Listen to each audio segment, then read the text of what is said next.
I'm not sure that I believe that there's fairies running around the garden that you can see, but some people do believe that they can see them. But I do believe that I can sense them, that I can sense that they're there, and I believe we've got lots of different fairies looking after nature in lots of different ways.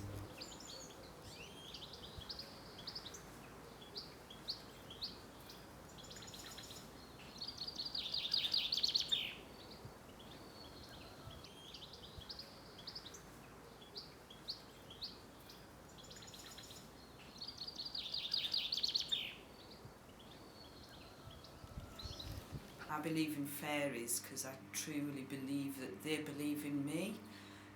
I like working with children, using fairies just to create that extra magic. As for magic, I think magic has to be created by yourself, in your heart and in your mind. Children's entertaining came about once I started doing Christmas fairy school. I decided that I was going to have a go at a party. I was already trained in Relax Kids and doing a few Relax Kids parties, and thought, oh, I think I'll do a fairy party. And we had great fun. Didn't take me long to realise what activities worked and what activities didn't, and the party business has just grown and grown and grown. I often get asked many times with being called Magical Mel, do I do magic? And I say no, I'm just magical. It's very much about playing fairy games, looking at fairy crafts, thinking about nature outside and linking that to the crafts that we do. I wasn't really aware of the fairy community until I kind of got into Facebook.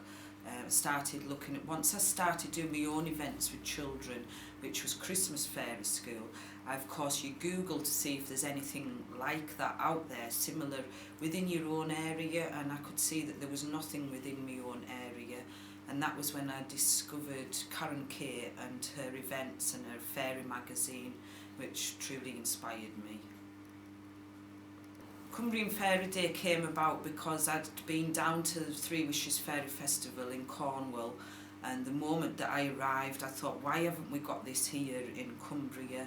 So 3 years ago we decided to go with it at Highhead Sculpture Valley, and I expected about 100 people through children having been coming to fairy school and having parties, and on the day we ended it with 600. It's lots of different magical costumes walking around a valley on a sunny day. Certainly creates for a magical day out.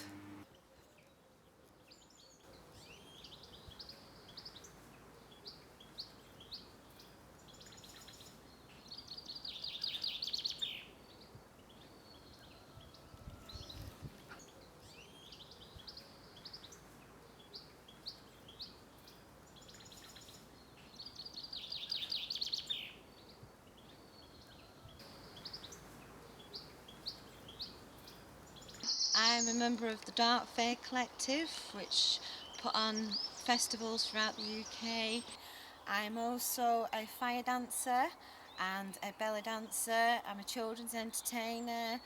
I'm a children's author, which I've just completed my first children's book, Freya Saves the Badgers, which is an eco-political book for children.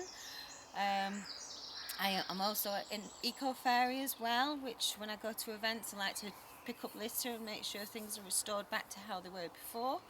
I'm also like to do conservation, helping awareness and that kind of thing.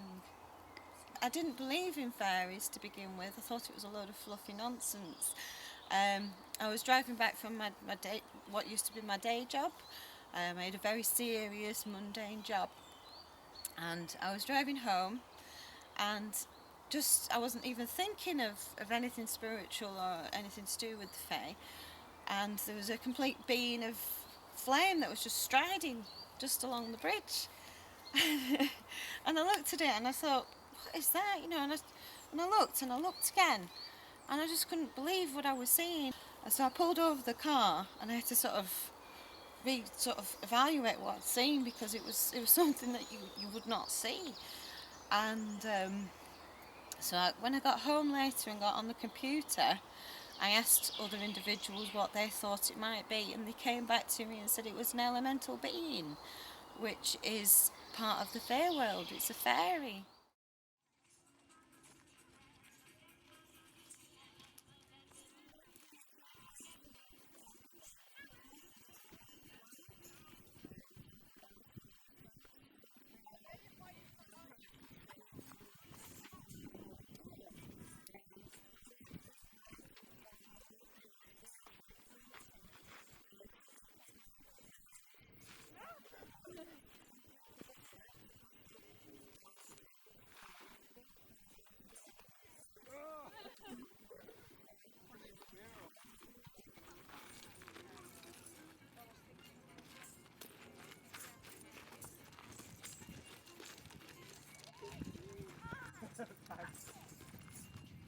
I'm a psychologist. I lean towards Jungian thinking, so I believe that, for the most part, mythological, supernatural creatures are metaphors for parts of the human psyche.